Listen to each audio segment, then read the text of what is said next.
এই এলাকায় আছে, হ্যাঁ, ওই পাশের এলাকায় নাই, তাইলেও কিন্তু ওরাও নিরাপদ না।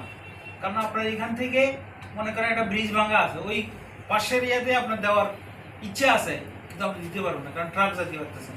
এটাও একটা খাদ্য নিরাপত্তার সমস্যা। এই জন্য খাদ্য নিরাপত্তার অনেকগুলি বিষয় আছে, বিবেচনার বিষয়। আর সর্বোপরি হলো উৎপাদন। আমাদের সর্বক্ষেত্রে উৎপাদন বাড়াই যাবে। আপনি মনে করেন আপনার বাড়ির পাশে সামান্য একটু জায়গা, 2টা পেঁপে গাছ লাগায় রাখলে আপনার তরকারির বাজার থেকে আনা লাগবে না, তাই না?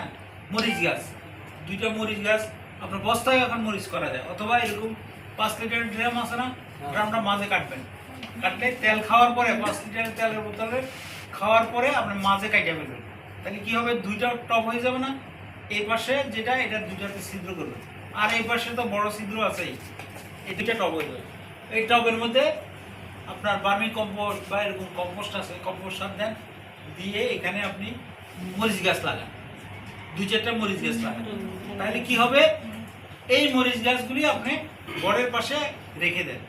রেখে দিলে কি হবে, যখন মরিচ আপনি যখন ইচ্ছে তখন আপনি মরিচ খেতে পারেন। আমরা এখন ইচ্ছে হয়েছে ভাত খেতে বসছি যে আমি একটা কাঁচা মরিচ খাবো, গাছ থেকে পেয়ে এনে নিতে পারেন।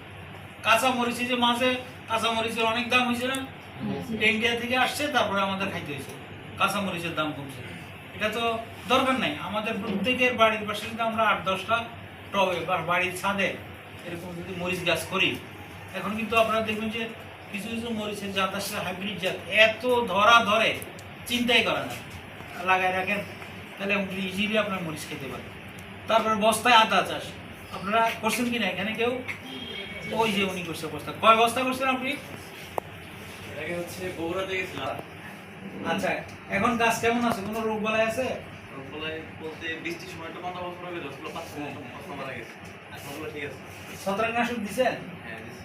আচ্ছা, এখন অনেক প্রশ্ন থাকে অনেক সময়, স্যার কিন্তু পুরো বিষয়টাই আপনাদের মাঝে পরিষ্কার করেছেন এবং সামনে যে মৌসুম আসতেছে সরিষার চাষ এবং সরিষার তেলের কি উপকারিতা সহ সার্বিক বিষয়ে স্যার কথা বলেছেন।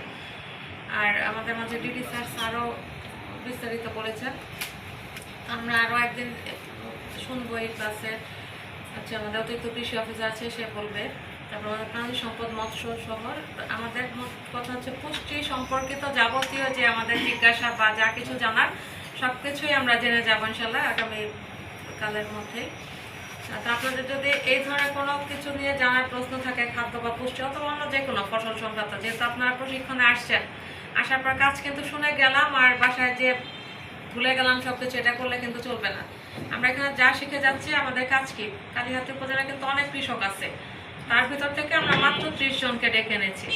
আপনার কাজ হচ্ছে আপনি যা কিছু শিখে যাবেন সব কিন্তু যে আবার পাশে 10-12 জনকে আপনার বলতে হবে। আপনি যখন চা খেতে বসবেন বাজারে, তখন কিন্তু আপনার বলতে হবে এই বিষয়গুলো, যে স্যাররা কি বললো।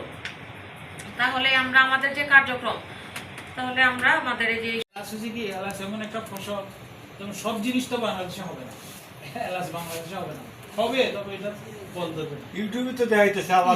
ইউটিউবে দেখেন তো, ওটা ইউটিউবে পাওয়া যায়, কোথাও পাওয়া যায় না। আচ্ছা স্যার, আসলে সঠিক ধরে এলাচ ধরছিল, চুরি হয়ে গেছে, তারপরে থেকে আর হয় না। এলাচ আমরা যে এলাচ খাই ওই এলাচ না, ওই যে লংয়ের কি লং, যে ফুল আছে না আমরা খাই, যে লং কাশের জন্য খাই, জিরা কি হয় স্যার?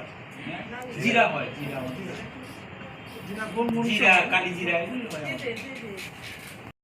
মজার খাবারের কথা চিন্তা করি।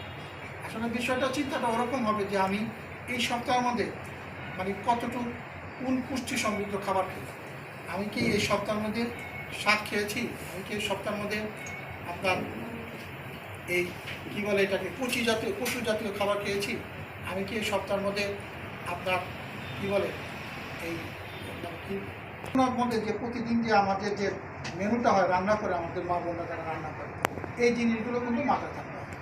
কারণ দেখা যায় যে আমি ওই একই রকম খাবার খেতেছি, ওই প্রতিদিন দেখবো পোলট্রি, মুরগি, পাঙ্গাস মাছ এভাবে আসতেছে, কিন্তু এটার বিকল্প হিসেবে কিন্তু আমার আশেপাশে অনেক পুষ্টি সমৃদ্ধ খাবার আছে।